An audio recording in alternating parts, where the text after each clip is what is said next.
21번 A기업의 생산함수는 콥 더글라스형 생산함수가 주어져 있고요.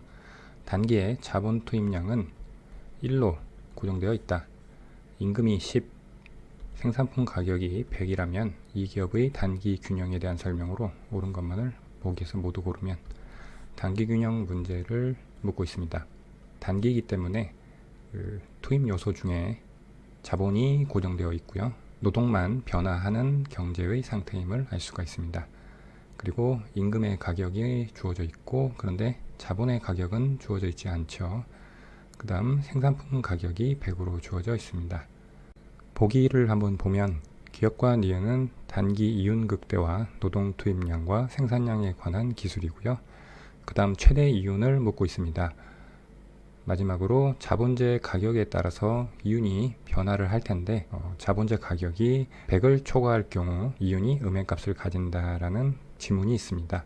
이 문제는 개별 기업의 단기 이윤 극대화 문제를 푸는 문제로 이윤식을 설정을 한 다음에 하나씩 구해보도록 하겠습니다. 먼저 기업의 이윤입니다. 이윤 파이는 총 수입에서 총 비용을 뺀 것이고요.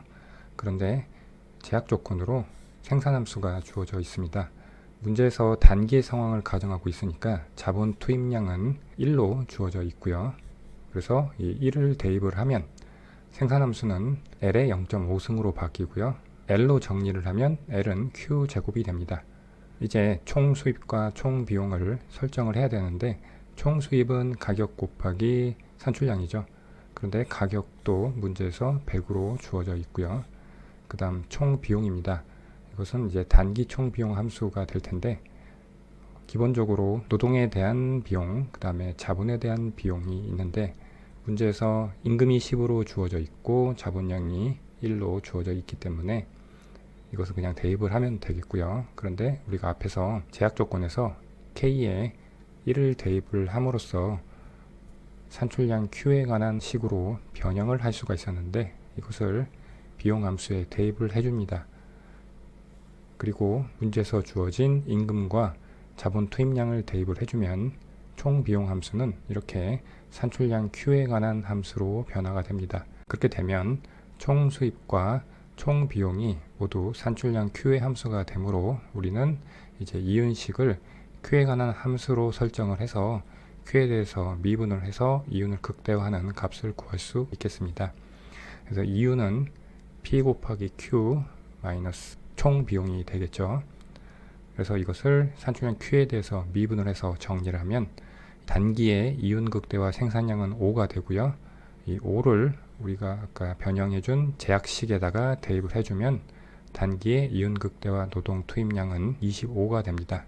이렇게 구한 생산량 5를 이윤식에 다시 대입을 하면 이윤식은 250-R로 정리가 됩니다.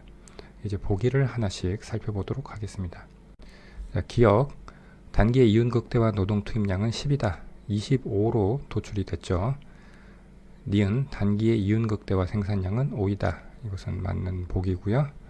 디귿 최대 이윤은 400이다. 지금 이윤이 250-R로 정리가 되는데 이 자본의 가격에 따라서 이윤이 변동을 하게 됩니다. 그런데 이 자본의 가격이라는 것은 0보다 크거나 같은 수가 될 것이기 때문에 이윤의 최대값은 400이 아니라 250이 되겠습니다.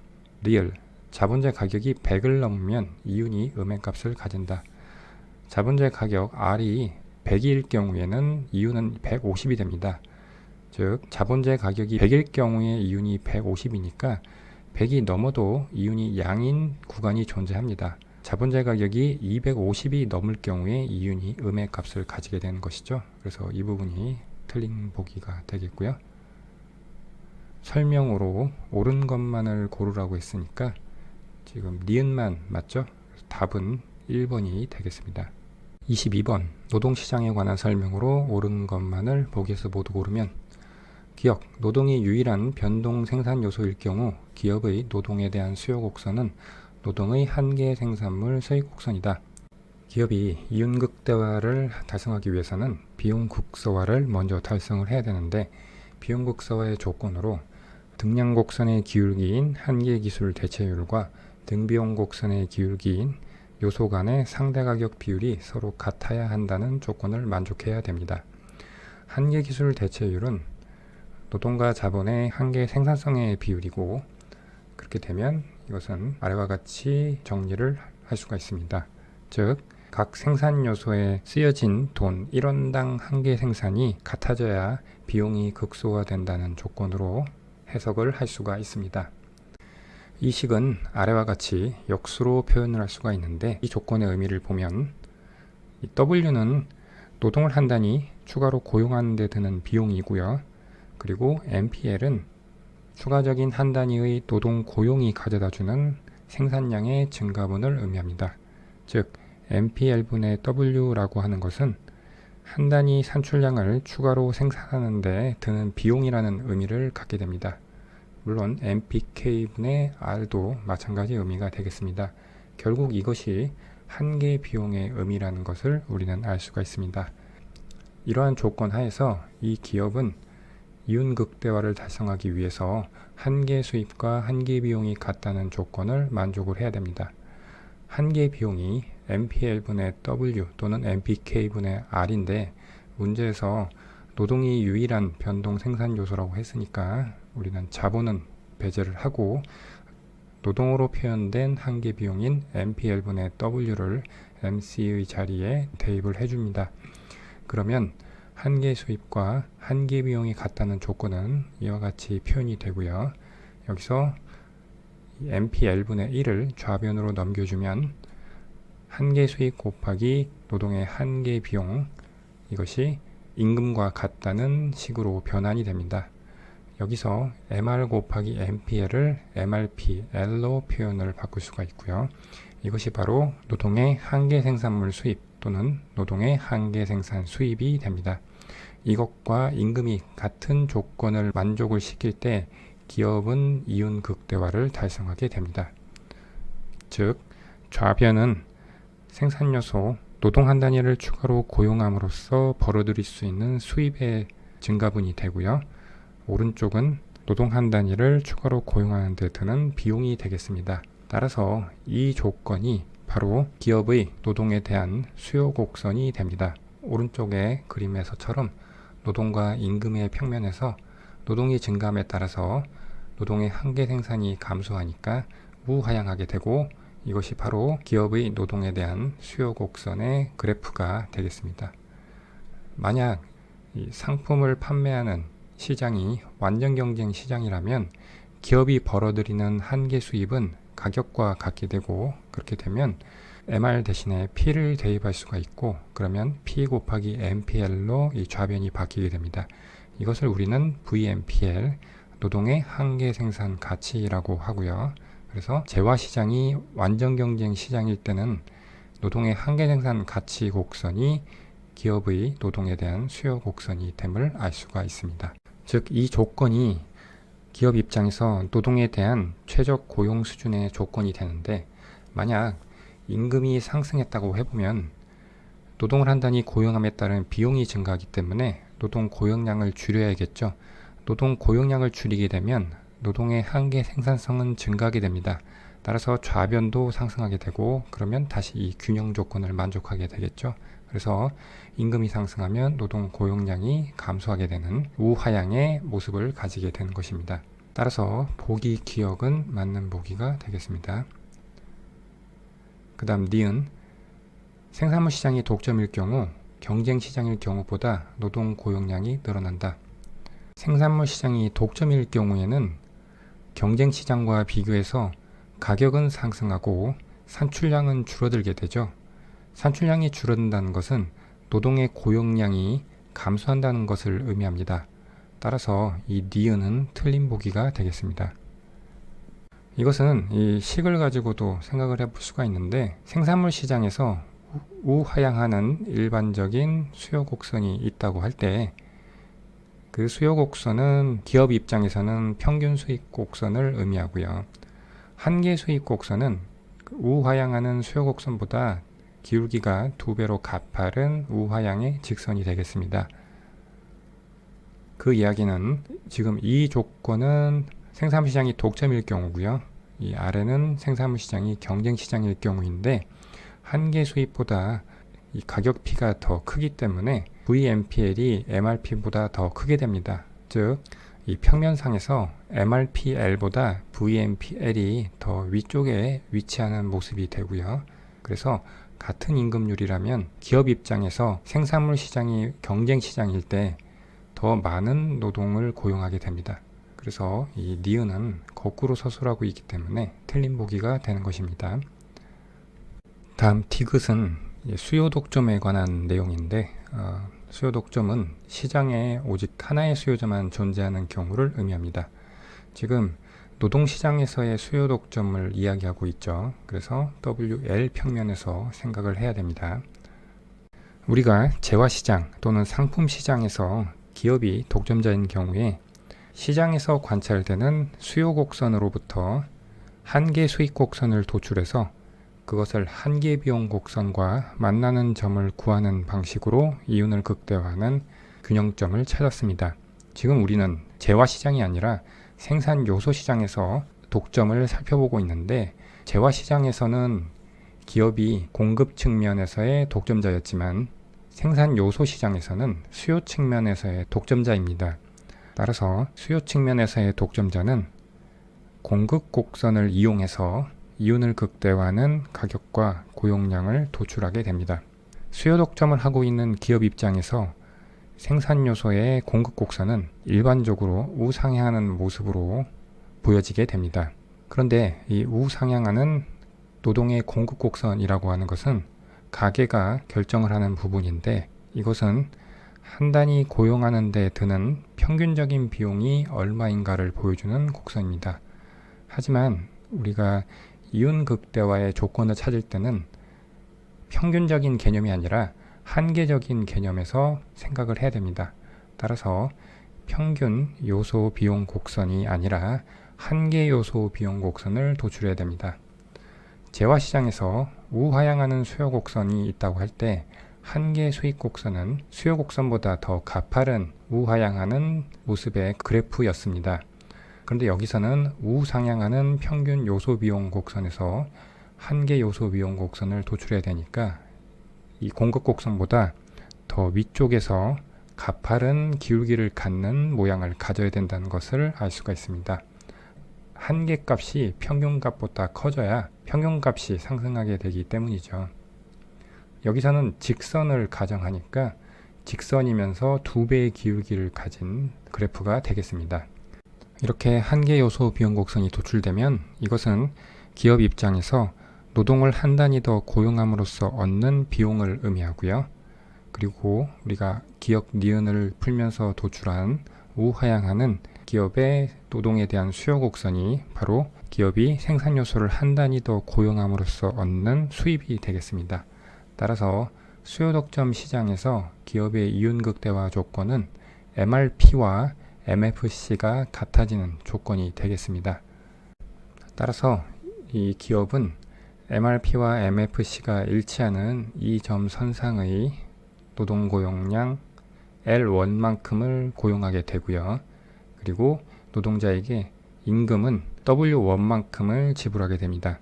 이윤을 극대화하는 조건은 MRP와 MFC가 같다는 조건이지만 이것은 노동의 고용량만을 결정하고요. 이 노동 고용량 하에서 실제 시장에서 관찰되는 노동 공급 곡선이 만나는 이 W1이라는 임금률이 시장 임금률로 결정이 됩니다. MFC라는 곡선은 공급 곡선에서 도출된 가상의 곡선이니까 이것이 임금을 결정하는 것은 아닙니다. 그러면 경쟁 시장일 경우를 한번 생각해 봐야겠죠. 노동시장이 경쟁 시장일 경우에는 노동시장에서 결정된 임금률을 개별 기업 입장에서는 그대로 받아들여야 합니다. 그것이 W0라는 임금이라고 가정을 할 경우에 개별 기업 입장에서는 W0에서 수평의 노동 공급 곡선을 받아들여야 합니다. 그래서 노동 수요 곡선과 만나는 이 점에서 고용량 L0를 결정하게 됩니다. 그래서 기업이 노동시장에서 수요 독점력을 가지는 경우와 경쟁 시장이라서 가격 수용자의 입장에 있을 경우를 비교를 해보면 수요 독점력을 가질 경우 경쟁 시장의 경우보다 노동 고용량은 L1으로 L0보다 작죠. 그리고 임금도 W0에서 W1의 차이만큼 작아지게 됩니다. 따라서 보기 디귿은 맞는 보기가 되겠습니다. 옳은 것만을 고르라고 했으니까 답은 기역과 디귿을 가리키고 있는 3번이 되겠습니다. 23번, 이 경제의 2010년 화폐의 유통속도와 2019년 통화량으로 오른 것을 고르라는 화폐 수량설에 관한 문제네요. 먼저 이 박스에서 첫 번째 조건, 이 경제는 폐쇄 경제이며 화폐 수량설을 따른다. 그래서 통화량 곱하기 화폐의 유통속도가 물가 곱하기 실질 국민소득과 같다는 화폐 수량설을 따른다는 것을 알 수가 있고요. 두 번째, 이 경제는 단일 재화인 빵을 생산한다. 재화가 하나니까 원래 이 물가 P라는 것은 물건의 가격의 집합적인 개념을 의미하는데 재화가 하나니까 결국 P가 빵 가격과 같아지게 되는 것이죠. 그다음 세 번째, 2010년 빵의 가격 P는 1, 생산량 Y는 100이고 통화량 M은 5이다. 그래서 이것을 화폐 수량설 식에다 대입을 하면 2010년 화폐의 유통속도는 20이 나옵니다. 네 번째, 2019년은 빵의 생산량이 2010년 대비 50% 증가하였고 그래서 100에서 150으로 증가를 하였고요.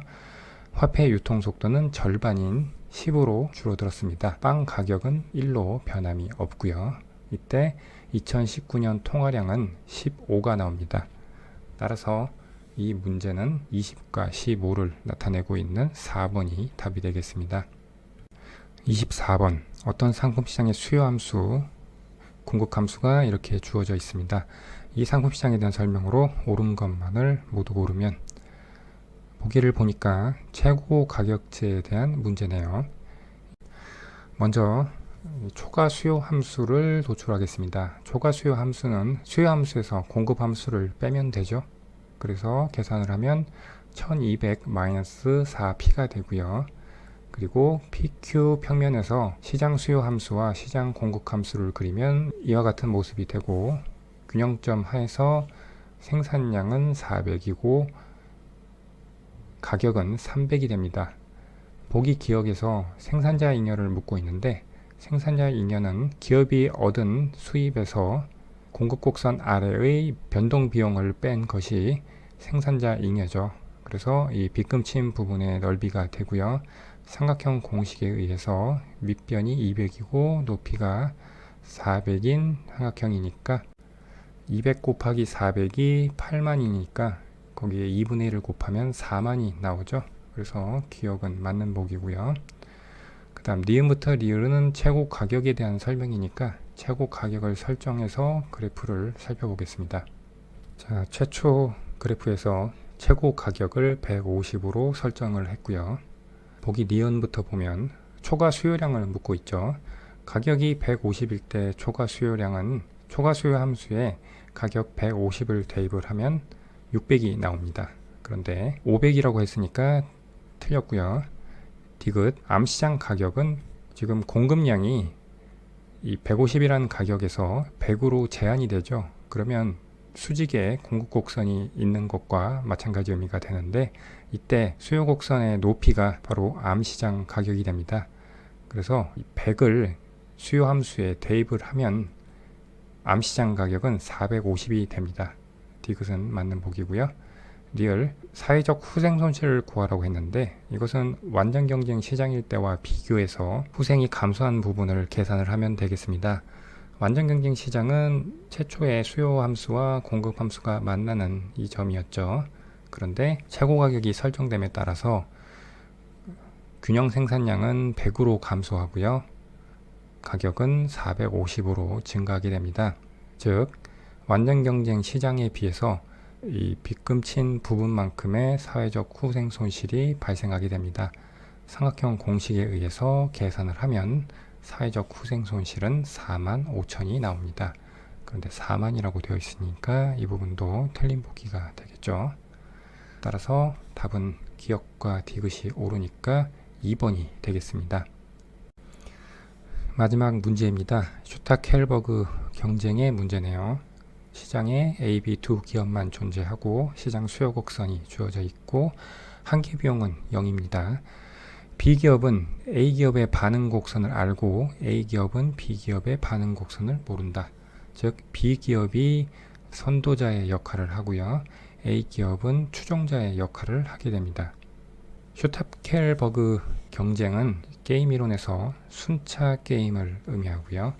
그래서 B기업이 먼저 생산량을 결정을 하고 A기업은 B기업의 결정량에 따라서 자신의 생산량을 결정하는 방식으로 게임이 이루어지게 됩니다. 그런데 이 B기업은 먼저 행동을 하지만 A기업의 반응을 염두에 두고 생산량을 결정을 하게 됩니다. 먼저 A기업의 이윤극대화식에서 A기업의 반응 곡선을 도출을 하고 B기업이 A기업의 반응 곡선식을 이용해서 자신의 이윤을 극대화하는 생산량을 결정하면 슈타켈버그 경쟁의 결과인 A와 B기업의 생산량이 결정이 되게 됩니다. 먼저 기업 A의 반응 곡선을 구하기 위해서 기업 A의 이윤식을 설정했습니다. 가격 곱하기 A의 생산량이 되겠죠. 지금 한계 비용은 0으로 비용은 없다고 가정을 했으니까 총 수입이 곧 이윤이 되겠습니다. 그런데 P는 시장 수요 곡선에 의해서 30-Q인데 이 Q는 QA와 QB로 쪼개질 수가 있죠.